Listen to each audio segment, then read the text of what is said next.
አንተ ወቱ መስዋዕት ንጹሕ እንተ ስቴታና ህብስተ ዘወረደ ሰማያት ወሕይወት ለኩሉ ዓለም ማርኮኛልና ክብርሽ ላንቺ ልገዛ ላመስግንሽ ማርኮኛልና ክብርሽ ላንቺ ልገዛ ላመስግንሽ ማርኮኛልና ክብርሽ ላንቺ ልገዛ ላመስግንሽ ማርኮኛልና ክብርሽ ላንቺ ልገዛ ላመስግንሽ አሁን በየአጥቢያው በየአድባራቱ የሚያስቀድሰው ሰው ቁጥርና የሚቆርበው ሰው ቁጥር በፐርሰንት ቢሰላ 1% እንኳን በትክክል አይሞላም። ይሄ እንደ ቤተክርስቲያን ውድቀት ነው። የሚሸጡ ጀሪካኖች ሃይላንዶች ይኖራሉ ለጸበል መቅጃ አገልግሎት ተብሎ የሚውሉ ማለት ነውና እንደው የእግዚአብሔር ምህረት ብዙ ስለሆነ ምንም አንሆንም በሚል ይመስላል ንጽህናውን ያልጠበቀ እቃ አንስተን ጸበል ይዘንበት ልንሄድ እንችላለን። እንዲህ አይነት ቦታ ሲሄዱ የራሳቸውን እቃ ወይም ደግሞ የገዙትን እቃ አጥበው ራሳቸው አይናቸው ያየ ጸበላቸውን አስቀድመው ቢመጡ መልካም ነው። ከዚሁ ጋር ተያይዞ እንግዲህ ከጸበል ከምንጠጣበት እቃ ጋር በተገናኘ እንግዲህ አጥቢያዎቻችን ላይ የምናያቸው አንዳንድ ክፍተቶች አሉ። ለአንድ ጊዜ አገልግሎት የሚውሉ እቃዎች ለጸበል መጠጫነት በበርሜል ውስጥ ተከማችተው የምናይበት አጋጣሚ አለ። እንደ አይናችን ብሌን እንደ ቤተክርስቲያን ልጅ እቅርቧ ሆነን እጎኗ ሆነን ቤተክርስቲያናችንን ማገዝ መቻል አለብን። ሰላም ተመልካቾቻችን እንደምን ዋላችሁ? ቀደም ሲል ከወደ ስብከት ጀምሮ ወደ እናንተ ሲደርሱ በነበሩ ዝግጅቶቻችን መንፈሳዊ ረፍትን እንዳገኛችሁ ተስፋ አደርጋለሁ። አሁን ደግሞ የሰንበት ሙያ መርሃ ግብራችን የመጨረሻው ዝግጅታችን ጠበል ጠዲቅ ነው። የዛሬ እንግዳችን መምህር መታሰቢያ ደምሴ ናቸው። በጠበል ጠዲቅ ዝግጅታችን ላይ ለቀረበው ጥያቄ ምላሽ ይሰጡልናል። አብራችሁን ቆዩ። መምህር እንኳን ደህና መጡ። እንኳን ደህና ቆያችሁ። ያው እንግዲህ ለቤቱ እንግዳ አይደሉም። ይባርኩልንና በቀጥታ ወደ ውይይቱ እናልፋለን። ማርኮኛልና ክብርሽ ላንቺ ልገዛ ላመስግንሽ ማርኮኛልና ክብርሽ ላንቺ ልገዛ ላመስግንሽ ማርኮኛልና ክብርሽ ላንቺ ልገዛ ላመስግንሽ ማርኮኛልና ክብርሽ ላንቺ ልገዛ ላመስግንሽ መምህር እንግዳችን ስለሆኑ በድጋሚ ያመሰገንኩ ወደ ጥያቄው ልግባ። እንግዲህ ያው ወቅቱ የፍልሰታ ጾምን ከጀመረን እንግዲህ ሳምንት ተቆጥሯል። ከዚሁ ጋር ተያይዞ በተለያዩ ቦታዎች ላይ በተለይም በገዳማት በአድባራት ላይ አንዳንድ ስርዓተ ቤተክርስቲያን ያልጠበቁ የሚመስሉ አንዳንድ እንቅስቃሴዎችን የሚያዩ ምእመናን ጥያቄዎቻቸውን ይልኩልናል። ከነዛ ከጥያቄዎች መካከል እንግዲህ አንድ ወንድማችን ያደረሰን ጥያቄ ዛሬ መወያያችን ነው። ወደ አንድ ቤተክርስቲያን ከቦታው በረከት ለማግኘት ብዬ ከከተማ ወጥቼ የአርምሞ ጊዜ ለማሳለፍ ወሰንኩ። ጥቂት ቀናቶችን ቆይቼ መንፈሳዊ ረፍትን አግኝቼ ለመመለስ ቀናት በቀሩኝ ሰዓት ያየሁት ነገር ክፉኛ ስሜቴን ረብሸኝ። ይኸውም የቅዳሴ ጠበል ስንጠጣ አንድ ምእመን በመጠጨቃው ውስጥ የታመመ አይኑን ግጥም አድርጎ ይዞ ለረጅም ሰዓት በጠበሉ ታጥቦ ሲጨርስ የተረፈውን ደግሞ ጠጥቶ ሲወጣ ተመለከትኩ። ስሜቴን መቆጣጠር ስላልቻልኩ የያዘውን መጠጫ ከእጁ ላይ ቀምቼ ወረወርኩት። ስንት አይነት ተላላፊ በሽታ ባለበት ሁኔታና ሀገር እየኖርን ጭራሽ ደግሞ የጋራ መጠቀሚያ በሆኑ የቤተክርስቲያን እቃዎች ላይ እንዴት እንደዚህ ይደረጋል ብዬ ተቃወምኩ። በውስጡ ያሉ ምእመናን ከሰውየው ጋር ተደርበው እኔን እንደ ካሃዲ አዩኝ። እኔ ግን ጉዳዩን በቀላሉ ማየት አልቻልኩም። እንደዚህ አይነት ጉዳዮች ላይ ጥንቃቄ ስለሚጎድለን ነው አንዳንድ ገዳማትና አድባራት ላይ ተላላፊ በሽታዎች የሚከሰቱት ብዬ ለማስረዳት ሞከርኩ። የሚሰማኝ አጣሁ። መናፍቅ ተብዬ ከቦታው ተባረርኩኝ እና ይሄንን ጉዳይ እንዴት ታዩታላችሁ? ዝም ማለትስ ነበረብኝ ወይ የሚል ነው። እንግዲህ መምህር ጥያቄው ግልጽ ነው። የታመመ አይኑን እንግዲህ ጸበል የምንጠጣበት ቤተክርስቲያን ውስጥ የሚቀመጡ የጸበል መጠጫ እቃዎች አሉ። እነሱን ለግል ጉዳይ ከመጠጣት ባለፈ እንግዲህ ወንድማችን እንዳየው አይነት አጋጣሚዎች አይኑ ላይ ለዛውም ደግሞ በህመም የተጠቃ አካላችን ላይ አድርገን የጸበል እቃዎችን መጠቀም ይሄ ብቻ ሳይሆን ሌሎች ጉዳዮች ላይ የጋራ የሆኑ በቤተክርስቲያን ውስጥ የምንጠቀምባቸው አንዳንድ እቃዎች ላይ ልንወስደው የሚገባው ጥንቃቄ ምንድነው የሚለው እንዳስሳለን። ጥያቄው እንዴት አገኘው? እጅ ከምን ብያለሁ? ጥሩ ጥያቄ ነው። ያን ያህል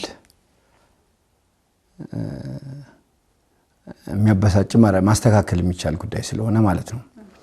ያው ከጥያቄያችን ወደ መልሱ እንሄዳለን። ግን እሱም እኮ ሌላ ጥፋት አጥፍቷል። የመጠጫ እቃውን ተቀብሎ መወርወሩ ልክ አይደለም። ምክንያቱም በቃ ለተቀደሰ አገልግሎት የተለየ እቃ አይደል? በቃ በክብር ለይቶ ማስቀመጥ፣ ምናልባት ሌላ ሰው ይጎዳበታል ብሎ ካሰበ እሱ ለይቶ ቢያስቀምጠው ጥሩ ነበር። ለማንኛውም ሐሳቦቹ የሚያወያዩ ስለሆነ እንወያይባቸው። ስለ ቅዳሴ ጠበል ስንነጋገር እንግዲህ ስሙ ራሱ ቅዳሴ ጠበል ነው። በቅዳሴ ጊዜ የሚከብር ጸበል፣ በስርዓተ ቅዳሴ በስርዓተ ቡራኬ ሁሉ የሚከብር ጸበል ማለታችን ነው። ስለዚህ የራሱ የሆኑ ልዩ ጥንቃቄዎች፣ የራሱ የሆኑ ክብሮች አሉት። ሁላችንም እንደምናውቀው እንዲህ እንደዛሬው ሳይሆን በኦርቶዶክሳዊ ተዋሕዶ ቅድስት ቤተክርስቲያናችን የጥንቱ ስነ ስርዓት መሰረት እያንዳንዱ ኦርቶዶክሳዊ ወደ ቅድስት ቤተክርስቲያን የሚመጣው ቅዳሴ አስቀድሶ ቅዱስ ቁርባን ተቀብሎ ወደ ቤቱ ለመሄድ ነው። አሁን በየአጥቢያው በየአድባራቱ የሚያስቀድሰው ሰው ቁጥርና የሚቆርበው ሰው ቁጥር በፐርሰንት ቢሰላ 1% እንኳን በትክክል አይሞላም። ይሄ እንደ ቤተክርስቲያን ውድቀት ነው። ምክንያቱም ቅዱስ ቁርባን ለሁላችንም ያስፈልጋል። ለህፃናት ያስፈልጋቸዋል ዘመናቸው በቅድስና እንዲለመልም፣ ለወጣቶች ያስፈልጋቸዋል ከስጋዊ ፈተና ሁሉ እንዲጠበቁ፣ ለእናቶች ለአባቶች ያስፈልጋቸዋል እርግናቸው በተቀደሰ ቤቱ በክብሩ አደባባይ እንዲሆን፣ ለሁላችንም ቅዱስ ቁርባን ያስፈልገናል። በእድሜ አይገደብም።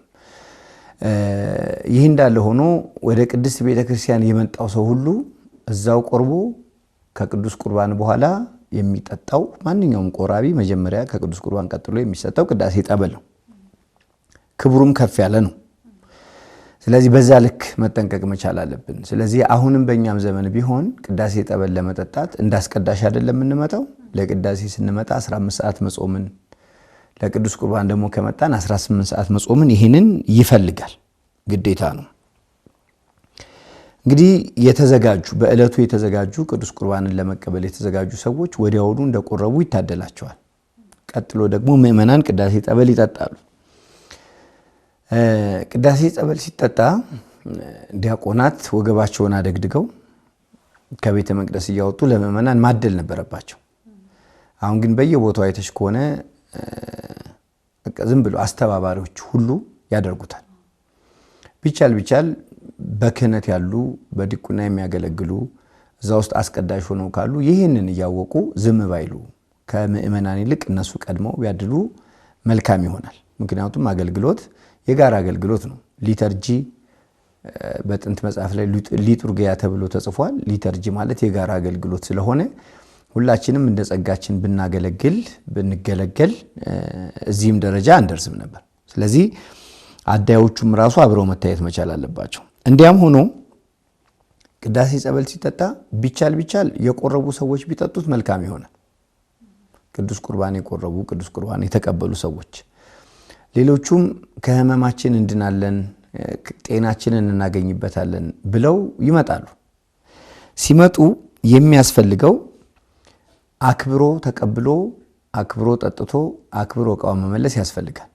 በእኛ ቤተክርስቲያን እርስ በርስ ጎን ለጎን እንኳን ሲያወሩ አባቶቻችን አፋቸውን ሸፍነው ወደሚሰማበት ጠጋ ብለው ነው የሚያወሩት ሲያወሩ እንኳን።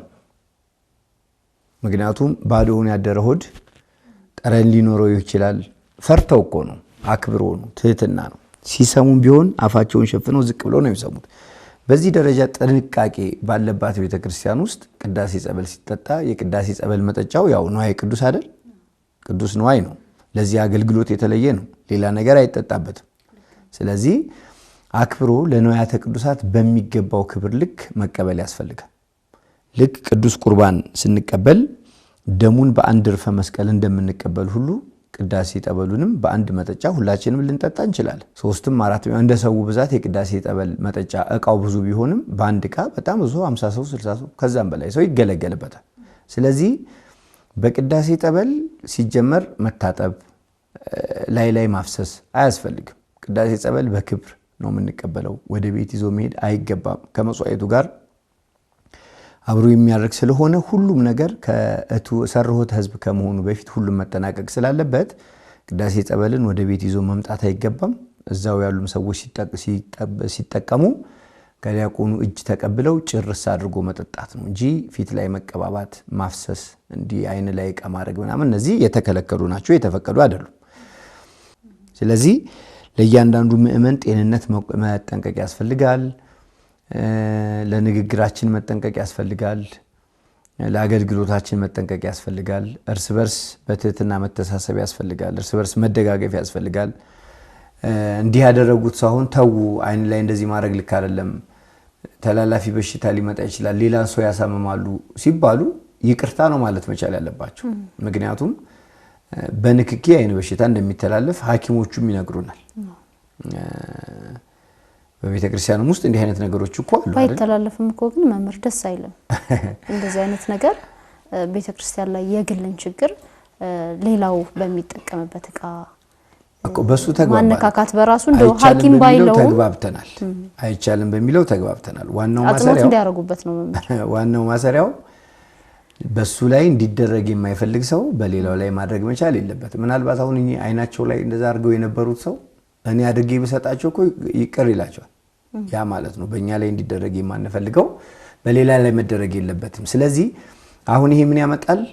ራሳችን በራሳችን ስርዓት የሰራን እንዳዋቂ መስለን የማናውቅ የምንችል መስለን የማንችል ሰዎች አለ። ከዚሁ ጋር ተያይዞ አንዳንድ ሀሳቦችን ላንሳ መምህር። ያው ውይይት ስለሆነ ወቅቱም ደግሞ የሱባኤ ወቅት ስለሆነ በዚህ ጊዜ ቤተክርስቲያን ለማስቀደስ የሚሄዱ ከህፃን እስከ አረጋውያን ድረስ ያሉት ስርዓቱን ጠብቀው እንዲሄዱ ጥቆማ መስጫም ስለሚሆን አንዳንድ ነገሮችን ለማየት እንሞክር። እንግዲህ የማይነገር የሚመስለን ግን ደግሞ የምናየው ለምሳሌ ጸበል ቦታዎች ላይ፣ ገዳማት ላይ፣ ሱባኤ በሚያዝባቸው ቦታዎች አካባቢ ላይ የሚሸጡ ጀሪካኖች፣ ሃይላንዶች ይኖራሉ። ለጸበል መቅጃ አገልግሎት ተብሎ የሚውሉ ማለት ነውና እንደው የእግዚአብሔር ምሕረት ብዙ ስለሆነ ምንም አንሆንም በሚል ይመስላል ንጽህናውን ያልጠበቀ ዕቃ አንስተን ጸበል ይዘንበት ልንሄድ እንችላለን። ያንን ጸበል ከዚህ ገዳም ነው የመጣው ከዚህ ገዳም ነው የመጣው ብለን ለሰዎች እናድላለን። በዚህ ምክንያት ደግሞ እንግዲህ የሚተላለፍ በሽታ ለብዙዎች የመድረሱ ጉዳይ የሚያጠያይቅ አይደለም። ስለዚህ ይሄ ጉዳይስ በተለይም ገዳማት ላይ ሱባኤ በያዙበት አካባቢዎች ላይ እንደው ከቦታው በረከት ፍለጋ እምነቱንም በልብሳችን ባገኘነው ዕቃ ደግሞ ጸበሉን ይዞ የሚሄድ ነገር ቢኖር ጥንቃቄው ያን ያህል የጠበቀ አይደለምና የሚያመጣው ችግር ምንድነው? እንዴት ነው መጠንቀቅ ያለብን? እንግዲህ ጥንቃቄ ይጠብቃል፣ ማስተዋልም ይጋርድሃል ይላል መጽሐፍ ቅዱስ። ከኛ የሆነውን ነገር መቀበል ነው። ለምሳሌ አንተ ታረጋለህ ብትይኝ እኔ አላረግም። እኔ አሁን ሱባኤ ቦታ ብሄድ አርምሞ ብገባ ጸበል መጠመቅ ቢያስፈልገኝ ጸበል መቅዳት ቢያስፈልገኝ የራሴን ዕቃ ነው መሄድ የምችለው ያለብኝም እሱ ስለሆነ በእርግጥ ለቤተ ክርስቲያን አዲስ ላንሆን እንችላለን። ለቦታው ግን እንግዳ ከሆንን እንደ እንግዳ ልማድ ሰው ተከብሮ ተጠንቅቆ ራሱን ዝቅ አድርጎ እያንዳንዱ ነገር በጥንቃቄ መርምሮ ማድረግ መቻል አለበት። ሁለተኛ ሰው ራሱ ያየሁት አሁን በተሞክሮ የሚያየሁት አሁን አንዳንድ ገዳማት የመጠመቂያ ጸበል ያላቸው ራሳቸው ገዳሞቹ ጀሪካም ይሸጣሉ። የህዝቡን ብዛት ግምት ውስጥ በማስገባት እነሱ አጥነው የሚያረጉ አሉ። ዝም ብለው እንደመጣላቸው የሚሸጡ ሰዎች አሉ። ስለዚህ ዕቃውን ሲገዛ ያ ሰው ማጠብ ማዘጋጀት የራሱ ድርሻ ነው የሚሆነው። የራሱ የተጠቃሚው የምእመኑ ድርሻ ነው የሚሆነው። ሰው እንዲህ አድርጎ ዕቃውን ካስተካከለ በኋላ ጸበል ቦታ ሄዶ ራሱ አይኑ እያየ አስቀድቶ መምጣት አለበት። አሁን የተቸገርነው ምንድነው? በየቦታው አይተሽ ከሆነ ማንም ሰው ጸበል ቦታ ሄዶ ጸበል ቀርቶ የመምጣት ፍላጎት የለውም። በተደጋጋሚ አይቻልም። ገንዘብ ስላለን ብቻ መግዛት የምንችል የሚመስለን ብዙ ሰዎች አለን። እምነት ለማምጣት ገንዘብ ይከፍላሉ፣ ጸበል ለማምጣት ገንዘብ ይከፍላሉ። ጀሪካ ገዝታችሁ ጸበል ሞልታችሁ አምጡ ብር እንሰጣችኋለን ይሏቸዋል፣ ይሄዳሉ። ያ ሰው ግን ያንን የጸበል ቦታ ወርዶ ቢመለስ እንደ ቀራኒዮ ቁልቁለቱን ዳገቱን እያሰበ ቢወርድ ጠጠር በወጋው እንቅፋት በመታው ቁጥር ሕማማተ መስቀሉን እያሰበ ቢወርድ ቢወጣ በረከት የሚያገኘው ራሱ ተጠቃሚው ነው። ስለዚህ ምእመናን እንዲህ አይነት ቦታ ሲሄዱ የራሳቸውን ዕቃ ወይም ደግሞ የገዙትን ዕቃ አጥበው ራሳቸው አይናቸው ያየ ጸበላቸውን አስቀድመው ቢመጡ መልካም ነው። የወደቀ ዕቃ አንስቶ ጸበል መጠቀም እሱ ትክክል አይደለም በራሱ። ይሄ ያለንበትም ክፍለ ዘመን አይፈቅድም። ምናልባት ወደ ገጠር አካባቢ ያገኟቸው ዕቃዎች ሁሉ ንጹህ የሚመስሏቸውን ሰዎች ይጎዳ ይሆናል። በከተማ አካባቢ ግን ላለው ሰው ትልቁ ችግሩ ገንዘብ ከፍለው ማስቀዳት መቻላቸው ነው ትልቁ ችግር። ምክንያቱም እነዛ ልጆች አንዳንድ ጸበል ቦታዎች እነዚህ ነጋዴዎች ስለሆኑ ስለሚያውቋቸው ይከለክሏቸዋል። ሲከለክሏቸው ወንዝ ወርደው የወንዝ ውሃ እየቀዱ ያመጡላቸዋል። ምን ይኑር የማይታወቅ ነገር ያመጡላቸዋል። ራሳቸው ምእመናኑ ቢሆኑስ ካለ ይሰጧቸዋል፣ ከሌላቸው ባዷቸውን ይመለሳሉ። እና ያንን ማድረግ ቢችሉ እያንዳንዱ ምእመን የራሱን ሕይወት መጠንቀቅ መቻል አለበት። ለምን መሰለሽ አንዳንድ ነገሮችን ሁልጊዜ ለሆነ ሰው የምንገፋቸው ከሆነ ሁልጊዜ ለሆነ ሰው ምሰጥ ከሆነ ሁልጊዜ ይህን ማድረግ ያለበት እከሌ ነው የምንል ከሆነ ችግር ይሆናል። ቤተክርስቲያን በሚለው አንቀጽ ሰዎችም እኮ እንጠራበታለን ባይገባንም አይደል? ስለዚህ ኑሯችን በቅድስና እስከሚሆን ድረስ በንጽህና ሆኖ በትክክል የሚጠበቅብንን ክርስትና እስከምንኖር ድረስ ለቤተክርስቲያን ለእናትነቷ የሚመጥን ልጅነት ለክብሯ የሚመጥን ማንነት ይዘን መገኘት መቻል አለብን። እኔ የሚሰማኝ እንደዛ ነው። ስለዚህ እያንዳንዷን ነገራችንን አብረን ነው ማድረግ መቻል ያለብን እና ይሄ የእያንዳንዱ ምእመን ኃላፊነትና ጥንቃቄ ነው መሆን መቻል ያለበት። ስለዚህ አንዳንድ ደግሞ በተለምዶ እኔ ምን ቸገረኝ ሆኖልኛል፣ እኔ እንደ እምነቴ ይደረግልኛል የሚሉ በቃ የሆነ የሞኝ አስተሳሰቦች ናቸው። እንደዛ ነው የምለው። አሁን በምስክርነት በምናምን አልፎ አልፎ ስንሰማ አክስቴ ከአማኑኤል ጸበል አምጣልኝ አለችኝ፣ መሄድ ደብሮኝ ውሃ ቀድቼ ሰጧት፣ እሷ ዳነችና ምስክርነት ሰጠች፣ እምነት ያድናል የሚሉ ምስክርነቶች ለሌላው ሰው የሚያስተምሩት ነገር ምንድን ነው? ሴትዮዋ በእምነቷ ትልቅ ነገር ማግኘታቸው እንዳለ ሆኖ ሌላውም ሰው እኔ ምን ቸገረኝ ካላየሁት ይሆንልኛል ብሎ እንዲያስብ ያደርገዋል። ይሄ ደግሞ ትክክል አይደለም። ስለዚህ ሰው ክርስቲያን የተባለ ሰው ለተጋድሎ እንደተፈጠረ ማወቅ መቻል አለበት። በመውጣት በመውረድ ስጋን በማድከም ነፍስን በማበርታት የሚገኘውን ጽድቅ ማሰብ መቻል አለበት።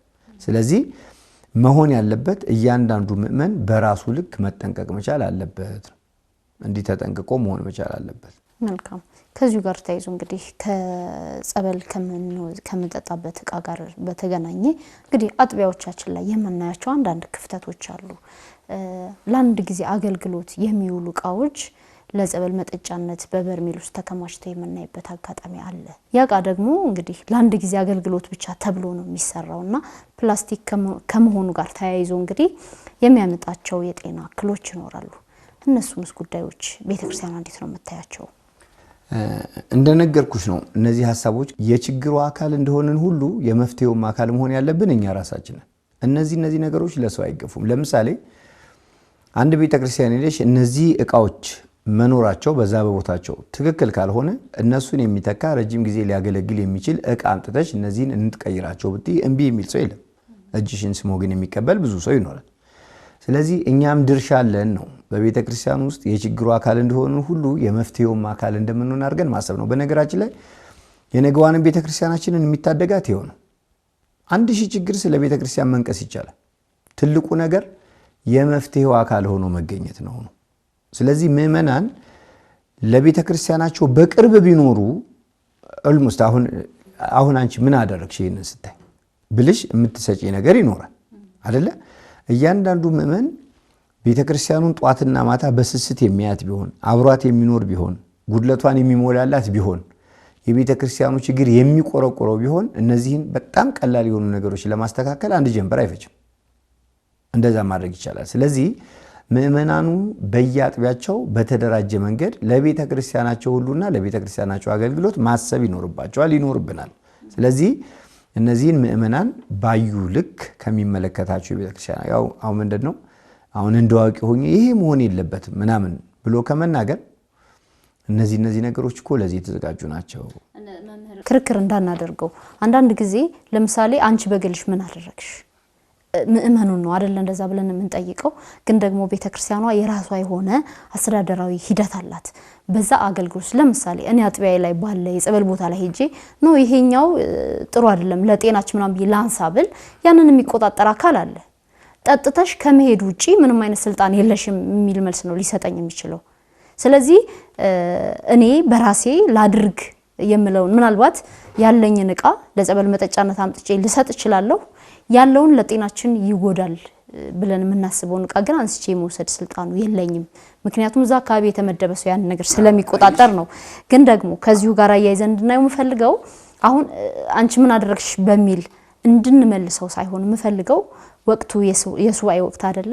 አሁን አገልግሎቱ በሰፊው አለ። ገብተው ስጋው ደሙን የሚቀበሉ አሉ፣ በጸበሉ ደግሞ የሚጽናኑ ምእመናን አሉ። ስለዚህ ለነዛ ምእመናን በምን አይነት መንገድ መጠቀም አለባቸው የሚለውን ወቅቱን የዋጀ ምላሽ እንድንሰጣቸው በሚል ነው። በቤተ ክርስቲያን ውስጥ ላየነው ችግር ለተፈጠረው ችግር የመፍትሄው አካል መሆን ያለብን ራሳችንን የሚለውን አስምሪበት። ለምሳሌ እዛ ቦታ ላይ ጸበል ለማጥመቅ ጸበል ለመቅዳት የተሰየሙ ሰዎች አሉ አይደለም? ስለዚህ እነዚህን ዕቃዎች በዚህ ልንቀይራቸው ብንችል ቀደም ያልኩሽ እሱ ነው። ረጅም ዕድሜ ያገለግላሉ፣ ለምእመናንም ደስታ ይሆናሉ ብሎ መናገርና መግባባት ይቻላል ነው ያልኩሽ። ደግሞም ይቻላል። ለምሳሌ አሁን እስኪ አንቺ ከምታውቂው ሰው ወይም ከሆነ ግለሰብ 100 ኩባያ አስገዢ 200 ኩባያ ረጅም ጊዜ እንዲያገለግል የብረት የሚሆን ብረት ራሱ ሲሆን ዝገት ሊያመጣ ይችላል ደግሞ ተብሎ ሌላ ፍርሃት አለው አይደል? የሚያስፈልገውን ዕቃ አገልግሎት የሰጡ ዕቃዎች በክብር እንዲወገዱና አዳዲሶቹ እንዲተኩ ቀርቦ መነጋገር ማንም ቤተክርስቲያን እምቢ ሊል የሚችል አካል የለም። ራሳችንን ማስተካከል ያለብን የሚለውን ነጥብ ብንይዘው መልካም ይሆናል። ራሳችን የቤተክርስቲያናችን ገመና ለምሳሌሽ በምሳሌ ሳስረዳሽ ለምሳሌ ይሄ እናንተ ቤት ቢሆን ጣሪያው ከፍቶና ዝናብ ገብቶበት ጭቃ ሆኖ ውሃ ገብቶበት እናት ሲያደርቁ ብታያቸው አብረሽ ታደርቂያለሽ እንጂ ውጭ ቁጭ ብለሽ የእናቴ ቤት አፍስሶባት ትለፋለች አትይም አይደለም? ቤተክርስቲያናችንም ልክ እንደዚህ ነው ማድረግ መቻል ያለብን ነው። ስለዚህ እንደ አይናችን ብሌን እንደ ቤተክርስቲያን ልጅ እቅርቧ ሆነን እጎኗ ሆነን ቤተክርስቲያናችንን ማገዝ መቻል አለብን። እነዚህ ብዙም ጉልበት የሚጠይቁ አይደሉም። መልካም። ከጸበሉ ከቅዳሴው ጸበል ሳንወጣ መምህር ከሱ ጋር ተያይዞ እንግዲህ የቅዳሴን ጸበል አንዳንድ ምእመናን ገብተው ላያቸው ላይ ሲያፈሱ ከዛም ደግሞ አለፍ ሲል ለማስቀዳት ሲጋፉ ብዙ የቅዳሴ ጸበል ይፈስና ይረጋገጣል። ከዛም ደግሞ በሃይላንድ አድርገው ወደ ቤታቸው መውሰድ በራሳቸው ዕቃ ያስቀዱ ይዘው የሚሄዱ እናቶች አሉ እና ያለንና ስርዓቱ ምንድነው? ስርዓተ ቤተክርስቲያንን በዚሁ አጋጣሚ ለተመልካቾቻችን ማሳወቅ ስለሚሆን ጠቆም አድርገናል። ይሄ እንደዚህ አሁን ቅዳሴ ጸበል ቅድምም እንደተነጋገር ነው በጥንቃቄ ቀዳ፣ በጥንቃቄ ጠጣ፣ በጥንቃቄ ለምእመናን ይድረስ እያለ ነው። አሁንም የምንለው እሱ ነው። አንዳንድ እናቶች የቅዳሴ ጸበል መጠጫ ዕቃ እንደሚያንስ ስለሚያውቁ የየራሳቸውን ቅዳሴ ጸበል ብቻ የሚጠጡበት የየራሳቸው ዕቃ ይኖራቸዋል። እነሱም ደግሞ እዛው ጠጥተው እዛው ጨርሰው ዕቃቸውን ብቻ ይዘው የሚመጡ ሰዎች አሉ። ይሄንን ማመስገን ጥሩ ነው። ዕቃው ለሌላ አገልግሎት አይውልም፣ ለቅዳሴ ጸበል መጠጫቸው ብቻ ነው። እንደዚህ የሚያደርጉ ሰዎች በነገራችን ላይ አብዛኞቹ ቆራቢያን ናቸው። ከመጽሐፋቸው ጋር አብረው አይለዩትም። ይሄ ጥሩ ልምድ ነው። ሌሎቹ ግን ወደ ቤታቸው ይዘው መምጣት አይችሉም። ቅዳሴ ጸበል ወደ ሰው ቤት አይመጣም። እዛው አገልግሎቱን ጨርሶ እዛው ነው የሚቀመጠውና በዚህ መልኩ ማየት ያስፈልጋል። መልካም። እንግዲህ የሱባኤ ጊዜ ስለሆነ ቀጣይ አንድ ሳምንትም ስለሚቆይ በገዳማትና በአድባራት ለሱባኤ ጾሙን ስለማሳለፍ የጾሙና ጊዜ ፈልገው ገቡ ኦርቶዶክሳውያን አሉ እንደሚታወቀውና ለነሱ የሚሆን በተለይም ጥንቃቄን በተመለከተ እንዳሉት መምህር እንግዲህ መጠንቀቅ ተገቢ ስለሆነ መጽሐፉም ስለሚያዝ ሊያደርጉ የሚገባው በተለይም ጸበልና በጸበል ዙሪያ ባሉ ጉዳዮች ላይ ማድረግ ያለባቸውን ጥንቃቄ ማንሳና እንጨርስ። አሁን እንግዲህ ሱባኤው ራሱ አሁን ከባድ ነው ማለት አንዳንድ ሰዎች መኖሪያ ቦታ ብቻ የቀየሩ ግን ለሱባኤ ሄደው ሱባኤ ያልገቡ ሰዎች አሉ። የበሰለ ምግብ ይሄድላቸዋል፣ ዘመዶቻቸው እየሄዱ በፈረቃ ይጠይቋቸዋል። እንዲህ አይደለም ሱባኤ። ሰው ከዘመድ ከወዳጆቹ ተለይቶ ከዘመዶቹ ተነጥሎ ፈጣሪውን ብቻ ለመስማት በጽሙና እግዚአብሔርን ላግኝ ብለው ደግሞ የሚሄዱ ሱባኤተኞች አሉ። ገዳምም ይሁን ቤተ መቅደስ በከተማም ይሁን በገጠር በሁሉም ቦታ ግን የሚያግባባን ነገር ፍልሰታን አስመልክቶ በጣም ብዙ ምእመናን ወደ ቤተ ክርስቲያን ለቅዳሴ ይመጣሉ። ብዙ ሕፃናት ለቅዱስ ቁርባን ይጋፋሉ። መልካም ነው። ግን አንዳንድ ቦታ ለቅዳሴ የሄዱ ሕፃናት ምሳቸውን በልተው ለቅዳሴ ሄዱና ሰዎች ሲቆርቡ እያዩ እየገቡ የሚቆርቡ ሕፃናት ሁሉ አሉ። ይህንን ወላጆች ጥንቃቄ ማድረግ መቻል አለባቸው። ምንም እንኳን ፍልሰታ ሕፃናት በቤተ ክርስቲያን ውስጥ እንደ አበባ ደምቀው እየቦረቁ የሚታዩባት ቦታ ብትሆንም ወላጆች እንዲህ አይነቱን ክትትል ማድረግ መቻል አለባቸው። የሚቆርቡ ልጆች ለቅዱስ ቁርባን የሚያስፈልገውን የጊዜ ቆይታና የጽሞና ጊዜ ያሟሉ መሆን መቻል አለባቸው። በተለይ እድሜያቸው ከ7 ዓመት በኋላ ያሉ ሕፃናት። ሌሎቹ ደግሞ ቅዳሜና እሁድ በአግባቡ በወላጆቻቸው ጥበቃ ስር ሆነው ቅዱስ ቁርባን ተቀብለው በክብር ወደ ቤታቸው መሄድ መቻል አለባቸው። እንደዚህ አይነት ጥንቃቄዎች መደረግ መቻል አለባቸው።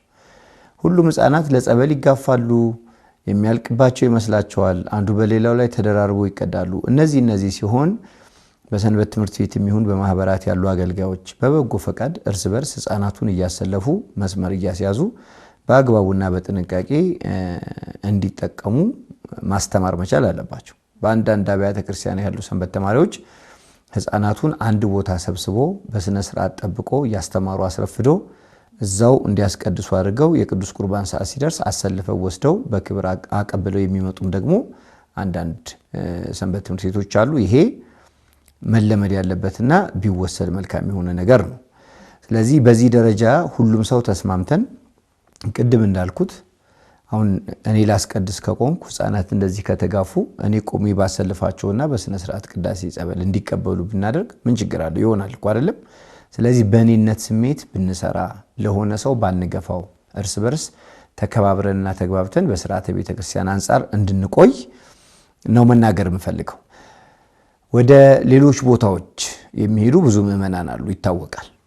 አሁን እነሱ ቅዳሴ ካበቃ በኋላ ጸበል ለመጠመቅ ወደ ጸበል ቦታዎች ይሄዳሉ። ያው ጾሙ ወቅቱ የሱባኤ ወቅት ስለሆነ ቅዳሴ ካለቀ በኋላ ጸበል ለመጠመቅ ይሄዳሉ። ጸበል ይጠመቃሉ፣ ቅዳሴ ጸበል ይጠጣሉ። ያቺን አድርገው በቀን 1 ጊዜም በቀን 2 ጊዜም እንደየአቅማቸው መጠን እየተጠቀሙ እግዚአብሔርን ያገለግላሉ። ታዲያ በዚህ ሁሉ ጊዜ ብዙ ሰው ስለሚኖር የጸበል ዕቃዎቻቸውን በንጽህና ቢይዙ፣ ራሳቸው የሚጠቀሙባቸውን ዕቃዎች ቢያዘጋጁ፣ አክብሮ መያዝ። በነገራችን ላይ ንጽህና ለዚህ ብቻ እኮ አይደለም። ንጹሕ እግዚአብሔር በራሱ የእኛንም ንጽህና ይፈልጋል። ስለዚህ ልባችንንም ልብሳችንንም የመገልገያ ዕቃዎቻችንም አንጽተን የማይቀረውን ተስፋ ብንጠብቅ በረከቱ ለሁላችንም ነው። ስለዚህ በዚህ ልክ ተሳስቦ ተጋግዞ ተረዳርተው መልካም አስቦ መልካም መቀበል ይቻላል እና እንደዚህ ማድረግ አለባቸው። ቀደም ሲል ለጥያቄያችን ለስካሁኑ ውይይታችን መነሻ የሆነን ወንድማችን ነውና እንግዲህ በተነሳው ውዝግብ ሳቢያ ከቤተ ክርስቲያን ወጥቷል። በተሰጠውም ስም አለ። እንደዚህ አይነት ሁኔታዎች ውስጥ ስንገባ ምን አይነት ስነልቦና ነው ሊኖረን የሚገባው የሚለውን ለወንድማችንም ሐሳብ ጠቆም አድርገን እንጨርስ። እግዚአብሔር ከኛ የሚፈልገው ይሄንን ነው። ቤተ ክርስቲያን ውስጥ ያለን ከአንድ ማህፀን እንደተገኙ ልጆች አይደለም እናስበው። ራሳችንን እንደ ታላቅ፣ እንደ ታናሽ፣ እንደ እናት፣ እንደ አባት፣ እንደ አንድ ቤተሰብ፣ የሃይማኖት ቤተሰብ እንደዛ ነው። ከዛ ውስጥ ተመርጦ የሚጣል ማንም የለም። ስለዚህ አሁን እሱም እኮ እቃውን ቀምቼ ወረወርኩት ብሏል። እቃውን ተቀብሎ ሲወረውር ብዙ ሰዎች አይተው ብዙ ነገር ሊናገሩ ይችላሉ። እሱም ተናዶ ወይ ስሜት ተሰምቶት ሊሆን ይችላል እንደዛ ያደረገው። ስለዚህ እሱም ቢሆን ተናጋሪውም ቢሆን መላሾቹም ቢሆኑ ይህንን ጉዳይ መፍታት የነበረብን በፍቅርና በትህትና ሆነን ነው። ለምን እንዲህ ታረጋለህ ቢሉት እንዲህ ሲያረጉ አይቼ እርስዎ ለምን እንዲህ ያረጋሉ መባባል ነበረባቸው።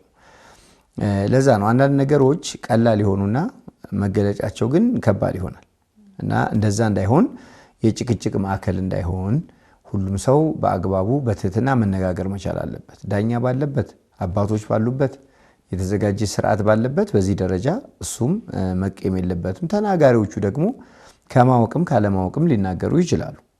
ለምሳሌ ቅዳሴ ቦታ ይልቀቅልኝ ይሄ የኔ ቦታ ነው እየተባሉ የሚጣሉ ሰዎች እንዳሉ እናስባለን።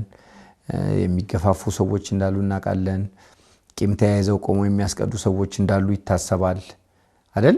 ሁሉም በየራሱ መንገድ የሚያዩ ከሆነ ከባድ ይሆናል። ስለዚህ ልጁም ያደረገው ስርዓተ ቤተ ክርስቲያን የተጣሰ ስለመሰለውና ልክ ያልሆነ ተግባራዊ እንቅስቃሴ ስላየ ነው።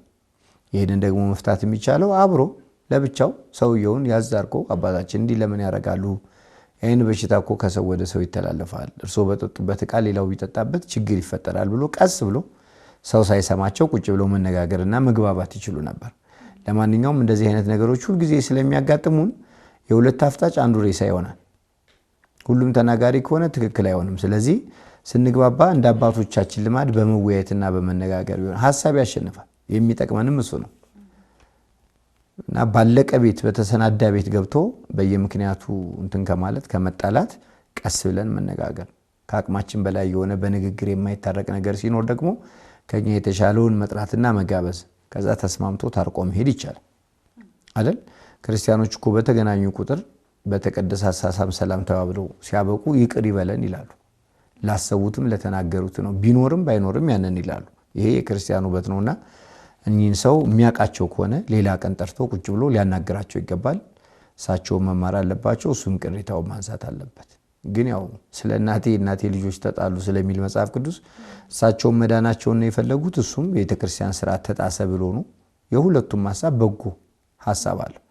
ምናልባትም እኛ ሰው አይናቸው ታሞ ሊድኑ ፈልገው እንዲባረግ እግዚአብሔር ያድነኛል ብለው ይሆናል እንደዛ ያደረጉትና መነሻውን ነው ማሰብ። አሁን እኚህ ሰውዬ ፐርፐዝሊ እንደው ስርዓተ ቤተክርስቲያንን ለመጣስ አስበው ነው እንደዚህ ያደረጉት ማለት አይቻልም። በቃ ስለታመሙ መዳን ጓጉተው ነው ሊሆን የሚችለው። እግረ መንገዱን ያበላሹት ነገር አለ። ያንን ደግሞ ሁላችንም እኩል አይደለም፣ ከጣጣት ይበልጣል እና እንደዛ አርጎ ተቀራርቦ መፍታት የበለጠ መልካም ይሆናል። እጅግ በጣም እናመሰግናለን። እንግዲህ ቀላል የሚመስሉ ግን ደግሞ በቤተክርስቲያኑ ስናደርጋቸው አንዱ በተጠቀመበት ዕቃ ሌላኛው የመጠቀም እድል ስለሚኖረው ተላላፊ በሽታዎችን ለመከላከል ሁላችንም የበኩላችንን ጥረት እናድርግ ነው የዛሬ መልእክታችን። እንግዲህ ብዙ ጉዳዮችን ብናነሳም ዋናው ግን ሁላችንም ጥንቃቄ እናድርግ የሚለው ያስማማናል። መምህር ስለሰጡን ሐሳብ እጅግ በጣም አድርጌ አመሰግናለሁ። ክብር ይስጥልኝ። ተመልካቾቻችን የዛሬ ዝግጅታችን የተከታተላችሁትን ይመስል ነበር። የሰንበት ሙያ መርሃ ግብራችን በዚህ ተጠናቋል። ቀሪ ዝግጅቶች ይቀጥላሉ። ይቆየን።